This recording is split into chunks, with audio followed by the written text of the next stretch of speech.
أعوذ بالله من الشيطان الرجيم بسم الله الرحمن الرحيم الحمد لله نحمده ونستعينه ونستغفره ونؤمن به ونتوكل عليه ونعوذ بالله من شرور أنفسنا ومن سيئات أعمالنا من يهده الله فلا مضل له ومن يضلله فلا هادي له وأشهد أن لا إله إلا الله وحده لا شريك له وأشهد أن محمدا عبده ورسوله أما بعد فقد قال الله تعالى في القرآن الكريم أعوذ بالله من الشيطان الرجيم يا أيها الذين آمنوا اتقوا الله حق تقاته ولا تموتن إلا وأنتم مسلمون وقال النبي صلى الله عليه وسلم فإن أحسن الحديث كتاب الله وخير الهدي هدي محمد صلى الله عليه وسلم وشر الأمور محدثاتها وكل محدثة بدعة وكل بدعة ضلالة وكل ضلالة في النار. மதிப்புக்குரிய இஸ்லாமிய சகோதரர்களே, பெரியவர்களே, தாய்மார்களே, அங்காங்கே இருந்து கொண்டு கேட்டுக்கொண்டிருக்கக்கூடிய எமது உறவுகளே, இன்றைய பயான் நிகழ்ச்சியில் இஸ்லாமிய வரலாறில் தோன்றிய வழிகேடர்களுடைய அடையாளங்கள் என்ற ஒரு தலைப்பு தெரிவு செய்யப்பட்டிருக்கிறது. அன்பார்ந்த இஸ்லாமிய உறவுகளே,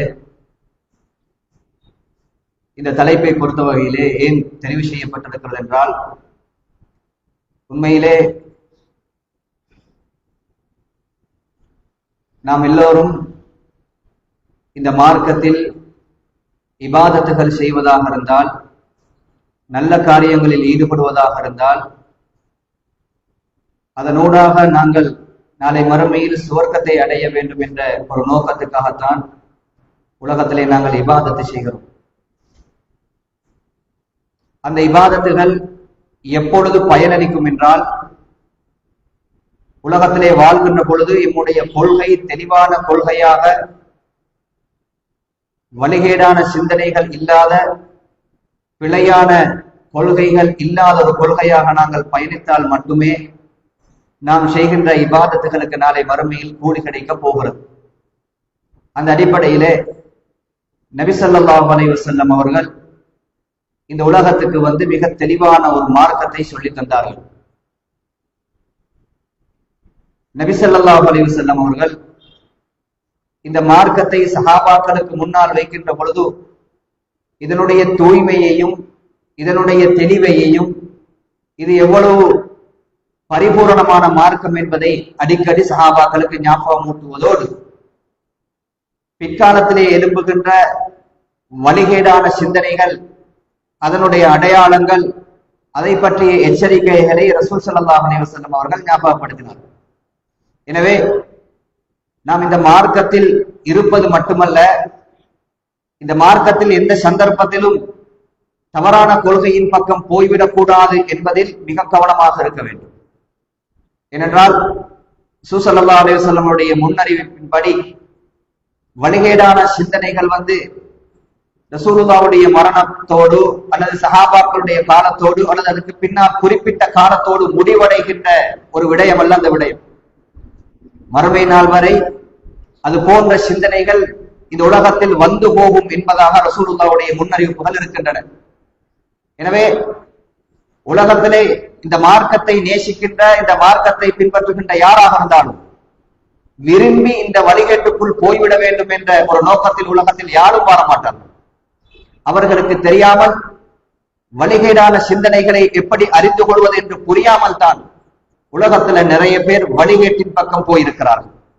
எனவே தெளிவான மார்க்கத்தை அறிந்து கொள்வதோடு, இந்த இஸ்லாமிய வரலாறில் வழிகேடான சிந்தனைகள் எப்படி வந்தது, அதனுடைய அடையாளங்கள் என்ன என்பதை பற்றிய தெளிவும் ஒவ்வொருவரிடத்திலும் இருக்க வேண்டும் என்பதை நாங்கள் புரிந்து கொள்ள வேண்டும்.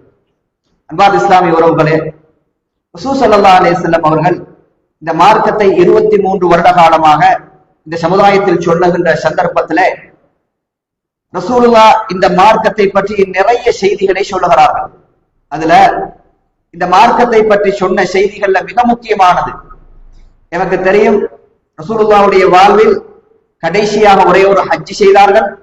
அந்த ஹஜ்ஜிலே அரஃபாவுடைய மைதானத்தில் நபி ஸல்லல்லாஹு அலைஹி வஸல்லம் அவர்கள் இந்த உலகத்துக்கு வந்து கொண்டு வந்த மார்க்கத்தை ரத்தின சுருக்கமாக இந்த சமுதாயத்துக்கு சொன்னார்கள். இந்த உலகத்துல ரசூல் ஸல்லல்லாஹு அலைஹி வஸல்லம் அவர்கள் 23 வருட காலம் எந்த மார்க்கத்தை எத்தி வைத்தார்களோ அந்த மார்க்கத்தின் ரத்தின சுருக்கத்தை கடைசியாக ஒப்புவித்த நாள் அந்த நாள். எல்லா விடயங்களையும் ரசூலுல்லாஹ் சொல்லிவிட்டு என்ன சொன்னார்? தரத்துக்கும் ஃபீ மஹஜ்ஜத்தின் பைதா, தோழர்களே, உங்களை மஹஜ்ஜத்துன் பைதா என்கின்ற ஒரு பாதையில் நான் விட்டு செல்கிறேன். மஹஜ்ஜத்துன் பைதா என்றால் வெள்ளை நிறமான, கலங்கம் இல்லாத, வழிகேடு இல்லாத, மூடல் இல்லாத ஒரு தெளிவான பாதையிலே நான் உங்களை விட்டு செல்கிறேன். லைலுஹா கனஹாரிஹா, ரசூலுல்லாஹ் அதற்கு ஒரு உவமானம் சொன்னார்கள். அதனுடைய இரவு கூட பகலை போன்று வெளிச்சமானது. அப்படி என்றால் இதிலே யாருக்கும் தெளிவில்லாத தன்மை என்பது ஒன்றில்லை, மூடல் என்பது இதிலே இல்லை, விளக்கம் இல்லாத செய்தி ஒன்று இல்லை, புரிய முடியாத என்ற ஒரு விடயம் இதிலே இல்லை. எல்லோருக்கும் பார்த்தாலும், எல்லோருக்கும் சிந்தித்தாலும், எல்லோரும் உணர்ந்து கொள்ளக்கூடிய அளவுக்கு பொருத்தமான ஒரு பாதையை நான் தெரிவு செய்துவிட்டு நான் போகிறேன் என்று ரசூல் ஸல்லல்லாஹு அலைஹி வஸல்லம் அவர்கள் சொன்னார்கள். இது ரசூலுல்லாஹ் இஸ்லாத்துக்கு சொன்ன ஓமானம். அதே போன்று ரசூல் ஸல்லல்லாஹு அலைஹி வஸல்லம் அவர்கள் சொன்ன ஹதீஸ்களிலே மிக பிரபலமான ஹதீஸ், லா தஸாலு உம்மதி லா தஸாலு மின் உம்மதி தாயிஃபத்துன் ஸாஹிரீன அலல் ஹக், என் சமுதாயத்தில் ஒரு கூட்டம் இருந்து கொண்டே இருப்பார்கள். இடையில வந்துட்டு போற ஆட்கள் அல்ல, ஆரம்பம் முடிவில்லாத ஆட்கள் அல்ல. என் சமுதாயத்திலே லா தஸாலு மின் உம்மதி தாயிஃபத்துன் ஸாஹிரீன அலல் ஹக், சத்தியத்தில் வெளிப்படையாக ஒரு சமுதாயம் இருந்து கொண்டே மறுமை நாள் வரைக்கும், ஹத்தா யத்திய அம்ருல்லாஹ், ஸல்லல்லாஹு அலைஹி வஸல்லம் அவர்கள் சொன்னார்கள், அல்லாஹ்வுடைய இறுதி கட்டளை வரும் வரைக்கும் இந்த உலகத்துல கடைசி வரைக்கும், ஆரம்பம் முதல் இறுதி வரை ஒரு சமுதாயம் இருப்பார்கள், வெளிப்படையாக இருப்பார்கள், சத்தியத்திலே இருப்பார்கள், நேர்வழியிலே இருப்பார்கள். இடையில வந்து பூர்வ ஆட்கள் இல்லை, இடையில புதுசாக உருவாகின கூட்டம் அல்ல.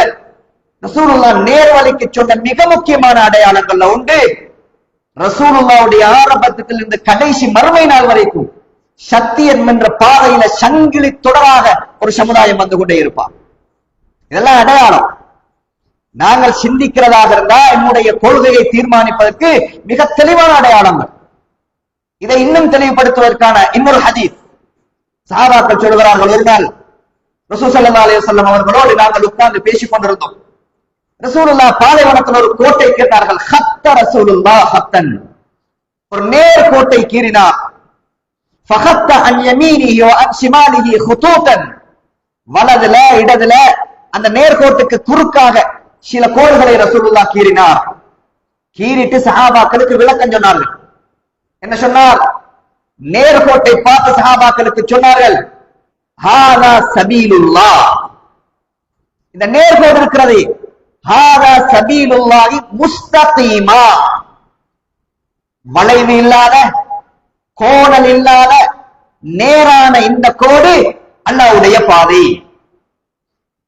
குறுக்காக நான் கீறின கோடுகள் இருக்கிறதே, வஹாதிஹி சுபுலு ஷைத்தான், ரசூலுல்லாஹ் சொன்னாங்க, இவைகள் எல்லாம் ஷைத்தானுடைய பாதைகள், இவைகள் எல்லாம் ஷைத்தானுடைய பாதைகள். ஒவ்வொரு பாதையின் மூலையிலே இருந்து கொண்டு ஷைத்தான் உங்களை நரகத்தின் பக்கம் அழைத்துக் கொண்டிருக்கிறார். ரசூலுல்லாஹ் சொன்ன ஓமானம். அதாவது இந்த ஹதீஸுக்கு இப்னு மஸ்ஊத் ரலியல்லாஹு தஆலா அவர்கள் சொல்லுகிறார்கள் விளக்கம், ரசூலுல்லாஹ் கீறிய அந்த நேர்கோட்டுடைய முதல் தொங்கல் அது யார் தெரியுமா? அதான் ரசூலுல்லாஹ்வுடைய இடம். அதனுடைய கடைசி தொங்கல் அது எது தெரியுமா? அதுதான் சுவர்க்கத்துடைய வாயில் என்றார். அதாவது ரசூலுல்லாஹ்வுடைய காலத்திலே இருந்த மார்க்கமும் கொள்கையும் எதுவோ அது அப்படியே நேராக வந்தால் அதற்குரிய வழி சுவர்க்கம் என்றார். இதையும் தாண்டி நாங்கள் சிந்திப்பதற்கு ஒன்றுமே இல்லை. ரசூலுல்லாஹ்வுடைய காலத்துல சஹாபாக்கள் அழகான ஒரு தீர்மானத்தை, தராசை எங்களுக்கு தருகிறார்கள். நீங்க எந்த பாதையில பயணிக்கணும், நீங்க தொழுக, உங்களுடைய இபாதத், உங்களுடைய கொள்கைகள் ரசூலுல்லாஹ்வுடைய காலத்துல அதற்கான அடையாளம் இல்லை என்றால் நிச்சயமாக போதும் அது நேர்வழியாக இருக்க முடியாது. அது எங்களை சுவர்க்கத்தின் பக்கம் கொண்டு போய் சேர்க்காது. இதை விட தெளிவான ஒரு ஹதீஸ் திருமிதியிலே, அபூதாவுதிலே, நசாயிலே ஹதீஸ் கிரந்தங்களிலே பதிவு செய்யப்பட்ட ஹதீஸ், எல்லாருக்கும் தெரிந்த ஹதீஸ். அலா, ரசூலுல்லாஹ் சொன்னார்கள், அலா புரிந்து கொள்ளுங்கள், மன் கான கப்லக்கும், தோழர்களை உங்களுக்கு முன்னால் வாழ்ந்த சமுதாயம். யார சொல்றாங்க? யஹூதிகளை, நசாராக்களை சொல்றாங்க. இஃப்தரகு அலா சின்தைனி வ சபீன மில்லா, 72 கூட்டமாக பிரிந்தார்கள். வ சதஃப்தரிகு உம்மதி அலா சலாசின் வ சபீன மில்லா, என் சமுதாயம் துரதிஷ்டவசமாக 73 ஒன்றை கூட்டி 73 கூட்டமாக பிரியும். குல்லுஹும் ஃபின்னார், எல்லோருமே நரகவாதிகள். இல்லா வாஹிதா, ஒன்றை தவிர, ஒன்றை தவிர மற்ற எல்லாமே நரகம். ரசூலுல்லாஹ்வுக்கு விளக்கம் சொன்னார்கள். எப்படி விளக்கம் சொன்னார்கள்? நானும் நீங்களும் சிம்பிளாக எந்தவித கலக்கமும் இல்லாமல் புரிந்து கொள்கின்ற அளவுக்கு ரசூலுல்லாஹ்வுடைய விளக்கம் என்ன சொன்னாங்க? மா அன அலைஹி வ அஸ்ஹாபி அல் யௌம, இன்றைய நாளில் நானும் என் தோழர்களும் எந்த மார்க்கத்தில் இருக்கிறோமோ அதில் இருந்தவர்கள் மட்டும். இதுக்கு அப்பால் எங்களுக்கு என்ன தேவை இருக்கிறது? தெளிவு என்ன இருக்கிறது? நான் இந்த இடத்துல வந்து சஃப்ல உட்கார்ந்து தொழுறதா இருந்தா இது யார் காட்டி தந்த தொழுகை? தீர்மானிச்சால் முடிச்சு. நோம்பு எப்படி பிடிக்கணும்? யார் காட்டி தந்த முறை? தீர்மானிச்சால் நாங்க நேர்வழியா வழிகேடாண்டு புரிந்துவிடும். அன்பான இஸ்லாமிய உறவுகளை, அல்லாஹ்வுடைய நல்லடியார்களே, இதையும் கூட தெளிவான ஒரு ஹதீஸை நான் சொல்லுகிறேன். ரசூலுல்லாஹ்வுடைய சஹாபாக்களோட சஹாபி இருந்தார், அவருடைய பேர் ஹுதைஃபா. அவர் கொஞ்சம் ஆப்போசிட்டான ஒரு ஆள், ஒரு ஆப்போசிட்டா சிந்திக்கிற ஒரு ஆள், ஆனா விவரமான ஒரு ஆள். ரசூலுல்லாஹ் அவருக்கு பேர் வச்சாங்க சாஹிபு சிர், ரசூலுல்லாஹ்வுடைய ரகசிய தோழர். ஏன்? ரகசியமான சில செய்திகள், எதிர்காலத்தில் நடக்கக்கூடிய சில செய்திகளை பற்றி நிறைய தகவல் அவர்கிட்ட தான் இருந்துச்சு. ஹுதைஃபத்துல் யமான் சில இடங்கள்ல ரகசிய தகவல் எடுக்கிறதுக்கு ரசூலுல்லாஹ் அவர்கிட்ட அனுப்புவார். எதிர்காலத்துல நடக்கக்கூடிய ஆட்சி முறைகள், அதுல வரக்கூடிய பிழையான ஆட்சியாளர்கள், வழிகேடான ஆட்சியாளர்களுடைய பெயர்களை கூட ரசூலுல்லாஹ்வுக்கு சொல்லி வச்சாங்க. எதிர்காலத்துல யாரெல்லாம் முனாஃபிக்குகளாக மாறுவார்கள் என்ற தகவல் எல்லாம் அவருக்கு இருந்துச்சு. அதனால் தான் உமர் இப்னு கத்தாப் ரலியல்லாஹு தஆலா அவர்கள் அவரை பக்கத்திலே வச்சுக் கொள்வார்கள். முனாஃபிக்குடைய அடையாளங்களை ரசூலுல்லாஹ் இவனுக்கு தான் சொல்லி கொடுத்தார். அவர் எப்பவுமே பயம், உமருக்கு அவ்வளவு பெரிய தக்வா. இந்த சந்தர்ப்பத்திலாவது அந்த லிஸ்ட்ல நான் இருந்து விடக் கூடாது என்பதற்காக அடிக்கடி கேட்பாராம் ஹுதைஃபாட்ட, ஹுதைஃபா இந்த சம்பவத்துல நான் ரசூலுல்லாஹ் என்ன சொன்னாரா?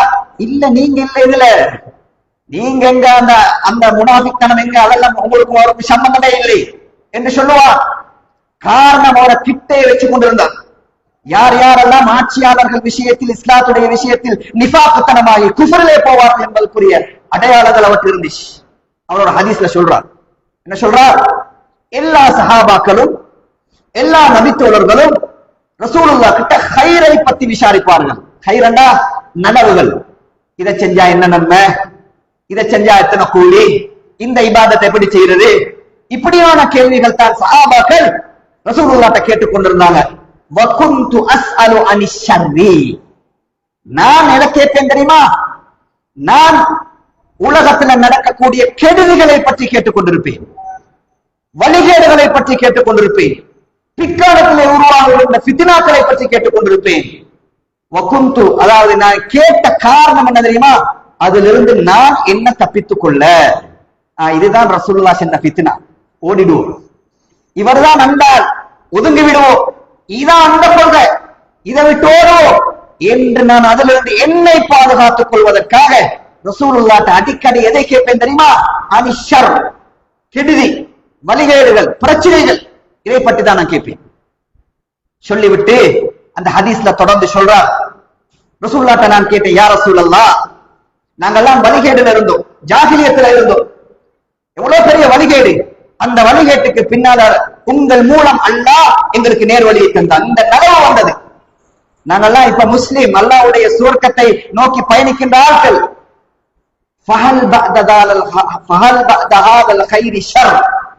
இந்த நலவுக்கு பின்னால திருப்பி ஒரு ஜாகிலியத்து வழிகேடு வருமா யா ரசூலல்லாஹ் என்று கேட்டார்.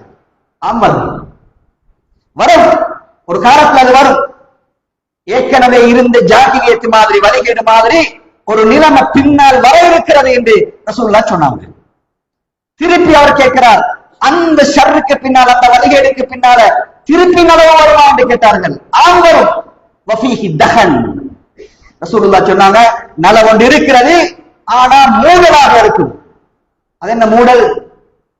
அது என்ன மூடல்? தஅரிஃபு மின்ஹும் வ துன்கிர். ரசூலுல்லாஹ் சொன்னாங்க, சிலர் இருப்பாங்க, அவங்க நலவும் செய்வாங்க, கெடுதையும் செய்வாங்க.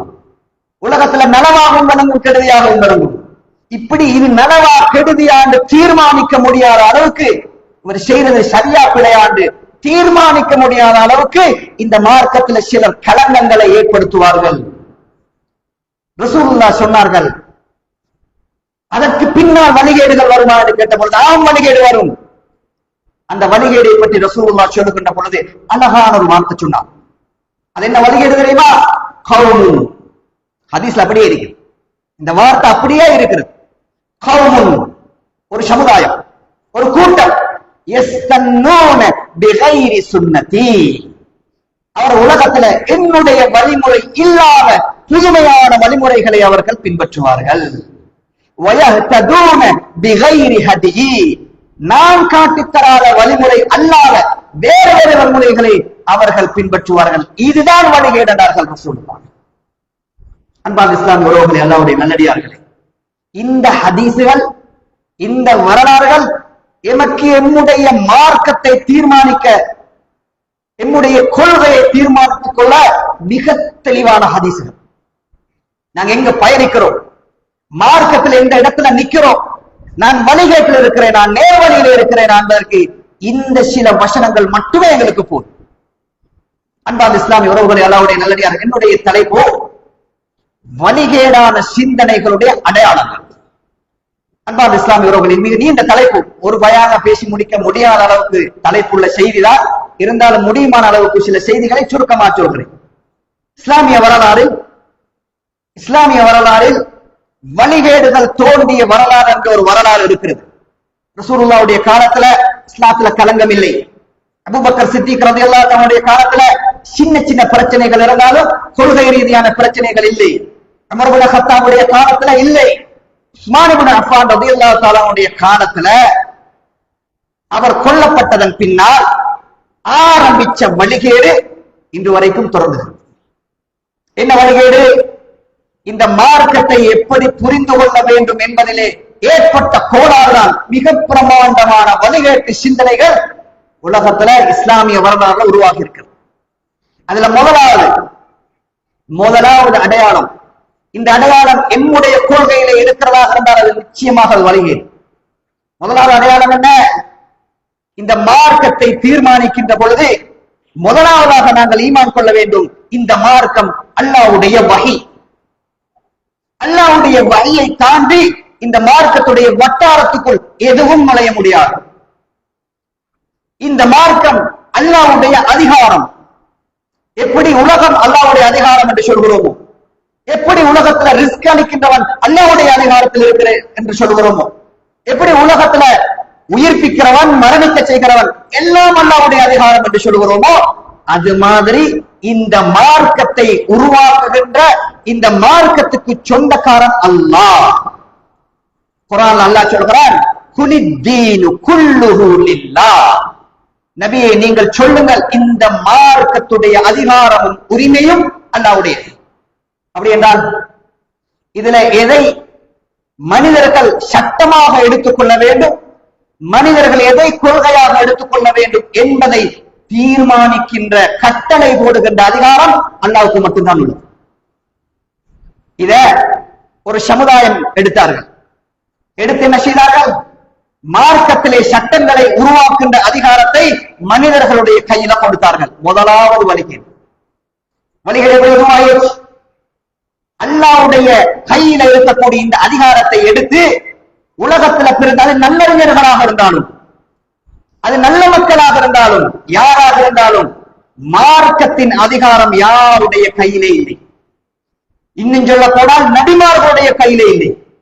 நபிமார்களுடைய பணி யா அய்யுஹர் ரசூல் பல்லிக் மா உன்ஸில இலைக வ இல்லம் தஃஅல் ஃபமா பல்லக்த ரிசாலத. நபியே, உங்களுக்குரிய வேலை, உங்களுடைய டியூட்டி அல்லாஹ் வஹியாக சொல்லுகிறதை அப்படியே மனிதர்களுக்கு சொல்லுவது. இதை நீங்கள் செய்யாவிட்டால் உங்கள் டியூட்டியை நீங்கள் செய்யவில்லை என்று குர்ஆன் எச்சரிக்கிறது. எனவே நபிமார்கள் கூட அல்லாஹ்விடத்திலிருந்து வந்த வஹியை எத்தி வைக்கின்ற பணியை தான் செய்தார்களே தவிர புதிதாக அவர்கள் ஒன்றும் உருவாக்கவில்லை, அவர்களாக நினைத்து ஒன்றும் உருவாக்கவில்லை. இஸ்லாமிய சமுதாயத்திலே முதலாவதாக வழிகேடு தோன்றிய இடம் சிலர் நினைத்தார்கள், சிலர் நம்பினார்கள், எங்களுடைய மார்க்கத்தை இவர் தீர்மானிப்பார். சில மனிதர்களை காட்டி எங்களுடைய மார்க்கத்தை உருவாக்கின்ற அதிகாரம் இவர் செய்வார் என்று சிலருடைய கையில் அதை கொடுத்ததனால இஸ்லாத்திலே வழிகேடு தோன்ற ஆரம்பித்தது. அன்பார்ந்த இஸ்லாமிய உறவுகளை அல்லாஹ்வுடைய நல்லடியார்கள் மிக கவனமாக இருக்க வேண்டும். அல்லாஹ்வுடைய தூதர் நபிகள் நாயகம் ஸல்லல்லாஹு அலைஹி வஸல்லம் அவர்களுடைய காலத்துல ஒரு பெண்மணி ஹவுலா பின்த் ஸஅலபா என்கிற ஒரு பெண்மணி, அவருடைய கணவர் ஔஸ் இப்னு சாமித் ரலியல்லாஹு தஆலா அன்ஹு அவர்கள் ரெண்டு பேரும் ஒன்றாக வாழ்ந்தார்கள். கடைசி காலகட்டத்தில் இந்த ஔஸ் என்கின்றவர் இந்த பெண்மணியை தலாக் சொல்லுகிறார். தலாக் எப்படி சொல்கிறார்? ஜாகிலியா காலத்துல நாங்க இப்ப தலாக் சொல்ற மாதிரி தலாக் முறை வேறமா இருந்துச்சு. ஒரு பெண்ணை தலாக் சொல்லணுமாகுண்டா நீங்க என் உம்மா போல அப்படி சொல்லிட்டா போதும். நீங்க என் உம்மாவுக்கு ஒப்பான பொம்பளை என்று சொல்லிட்டா என்ன வந்துடும்? தலாக் ஆகிடும். எப்படி சொல்லுவாங்க? அந்தக்க அந்திக்க பஹரி உம்மி, என் உம்மாட முதுகுக்கு சமமான பொம்பளை தான் நீங்க. அப்படி சொன்னா அந்த காலத்தில் தலாக்குரிய சிஸ்டம் அதுதான். இதுக்கு விஹார் என்று சொல்றது மார்க்கத்துல. தலாக் மாதிரி விஹார். பஹர் என்ற சொல்லுக்கு அர்த்தம் முதுகு. அதிலிருந்து வந்த சொல் விஹார். யாராவது ஒரு கணவர் தன்னுடைய மனைவியை பார்த்து இப்படியான வார்த்தையை பயன்படுத்தினால் அது தலாக்குடைய சட்டம். இந்த ஹவுஸ் என்ன செய்கிறார்? இந்த ஹவுலா என்கின்ற பொம்பளை அந்தி கபஹரி உம்மி என்றார். ரசூலுல்லாஹ் இந்த பொம்பளை வாரா வந்து, யா ரசூலல்லாஹ், இந்த ஹவுஸ பாருங்களே, நாங்கெல்லாம் வாலிபத்தை தரமாக கழிச்சோம், இப்ப வயது முதிர்ந்து விட்டது. அக்கல ஷபாபி, என் வாலிபத்தை நல்லா அவர் அனுபவிச்சார். வனசர்து லஹு பத்னி, என் மூலம் நிறைய குழந்தைகளை பெற்றுக்கொண்டார். இப்ப குழந்தையும் எடுக்க முடியாது, பெற முடியாது, வாலிபமும் அனுபவிக்க முடியாத நிலையில் நாங்க வந்த பொழுது என்ன தலாக் சொல்றார் யா ரசூலல்லாஹ் அழுது சொல்கிறார். ரசூல் ஸல்லல்லாஹு அலைஹி வஸல்லம் அவர்கள் பதில் சொல்லவில்லை. இதை கேட்டுக் கொண்டிருக்கிறாங்க ஆயிஷா ரலியல்லாஹு தஆலா. அவங்களுடைய வீட்டில் நடக்கிறது இந்த சம்பவம். ஆயிஷா ரலியல்லாஹு தஆலா அவர் சொல்கிறார்கள், ரசூலுல்லாஹ்வுக்கும் அந்த பெண்மணிக்கும் பக்கத்துல என்ன தவிர யாருமே இல்லை. என்னமோ முணுமுணுக்கிறாங்க. ரசூலுல்லாஹ் காதுல சொல்றாங்க, பக்கத்துல இருக்கிற எனக்கே கேட்கதில்லை, நான் ட்ரை பண்றேன் அதை கேட்கறதுக்கு, என்ன சொல்றான்றதை கேட்கறதுக்கு நான் காது கொடுக்கிறேன், ஏதோ சொல்றான் எனக்கு கேட்கதில்லை. ரசூல் ஸல்லல்லாஹு அலைஹி வஸல்லம் அவர்கள் பதில் சொல்லவில்லை. திருப்பி அந்த அம்மா, அந்த தாய், யா ரசூலுல்லாஹ் எனக்கு தீர்ப்பு சொல்லுங்கள் என்று கேட்கிறாங்க. ரசூலுல்லாஹ் பதில் சொல்லல. ஏன் பதில் சொல்லல? சட்டம் இறங்கி இருக்கவில்லை. ரசூலுல்லாஹ்வுக்கு சட்டம் வரவில்லை. வஹி வராமல் ரசூலுல்லாஹ் சட்டம் பேச மாட்டார். ரசூலுல்லாஹ் மார்க்கம் ஒன்றை உருவாக்க வந்திருந்தால் உடனே பதில் சொல்லுவார். பேசவில்லை. திரும்பி போறாங்க பொம்பளை. ஜிப்ரீல் அலைஹிஸ்ஸலாம் வந்தார். நஸல ஜிப்ரீல் வந்து ஒரு குர்ஆன் வசனம் இறங்கியது, ஒரு அத்தியாயத்துடைய ஆரம்பம். அந்த அத்தியாயத்துக்கு பேர் சூரத்துல் முஜாதிலா. தர்ஜுமா இருந்தா இன்றைய போய் வாசிச்சு பாருங்க. அவருடைய ஃபர்ஸ்ட் பேஜை வாசிச்சு பாருங்க. அழகான சில செய்திகள்.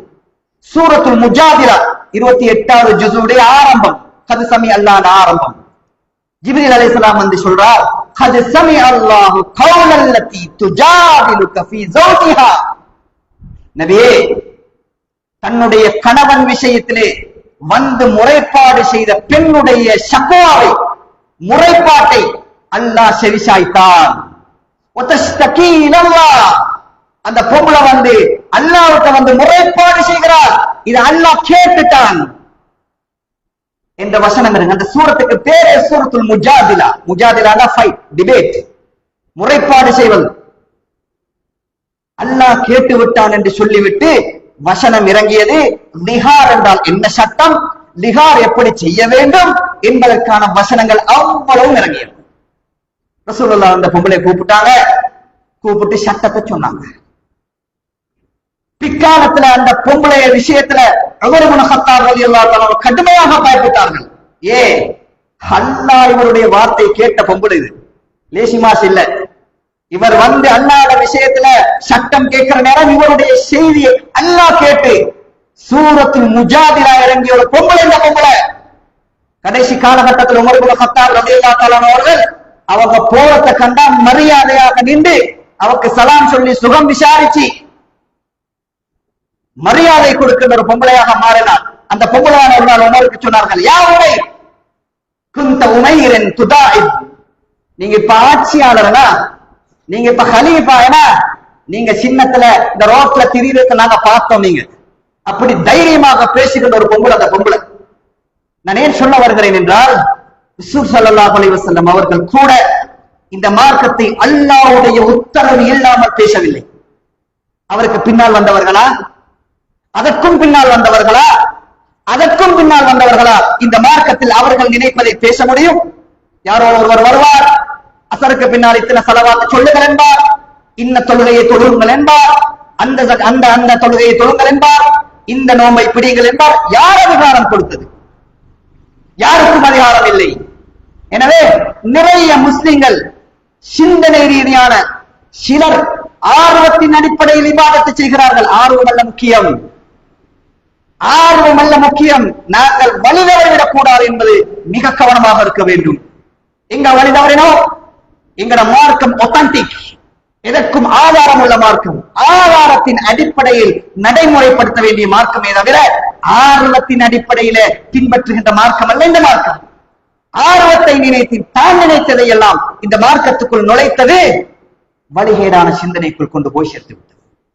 அன்பார்ந்த இஸ்லாமிய உறவுகளே, அல்லாஹ்வுடைய நல்லடியார்களே, நாங்கள் இந்த மார்க்கத்தில் ஈமான் கொள்கிறோம். விரிவான ஈமான் என்ன தெரியுமா? மார்க்கத்துடைய அதிகாரம் அல்லாஹ்வுக்கு, இதில் கட்டளை போடுகின்ற அதிகாரம் அல்லாஹ்வுக்கு, இதில் நன்மை தீமை தீர்மானிக்கின்ற அதிகாரம் அல்லாஹ்வுக்கு. எனக்கோ எமக்கு முன்னால் வாழ்ந்த நல்லவர்களாக இருந்தாலும் அவர்கள் நல்லவர்களாக வாழ்ந்துட்டு போனார்களே தவிர இந்த மார்க்கத்தில் அவர்கள் நினைத்ததை அதிகாரம் எடுப்பதற்கு யாருக்கும் அனுமதி இல்லை.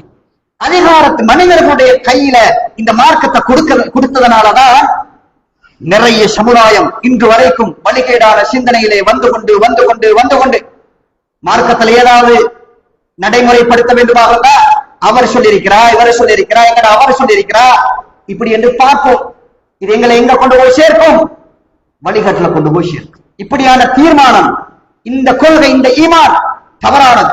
ஸல்லல்லாஹு அலைஹி வஸல்லம் அவர்கள் அந்த நேர்கோடு எதை கீறினார்களோ அதற்கு வெளியிலே உள்ள கொள்கை என்பதை நாங்கள் தெளிவாக புரிந்து கொள்ள வேண்டும். இதே போன்று இன்னும் நிறைய அடையாளங்கள், வழிகேடான சிந்தனைகள் உருவாக்குவதற்கான நிறைய அடையாளங்கள் இஸ்லாமிய வரலாறுல இருக்கிறது. ஹவாரிஜ் என்ற சிந்தனை தோன்றியது, முஅ்தஸிலா என்ற சிந்தனை தோன்றியது, ஷியா என்ற சிந்தனை தோன்றியது, அதே போன்று நிறைய முர்ஜியாக்கள் என்ற சிந்தனை தோன்றியது. இவைகள் எல்லாம் எப்படி தோன்றினார்கள் என்பதற்குரிய காரணங்களை நாங்கள் படிக்கும் பொழுது வழிகேடான சிந்தனையின் அடையாளங்கள் மிக தெளிவாக எங்களுக்கு புரியும். இன்ஷா அல்லாஹ் இதை போன்ற ஒரு பயான் இன்னொரு தலைப்பு இருக்கிறது. அந்த தலைப்புகள் அந்த நேரங்கள்ல அதுக்கான தலைப்புகளை நாங்கள் பார்த்துக் கொள்வோம். இன்ஷா அல்லாஹ். சுப்ஹானக்கல்லாஹு வ பிஹம்திக அஷ்ஹது அன் லா இலாஹா இல்லா அன்த அஸ்தக்ஃபிருக்க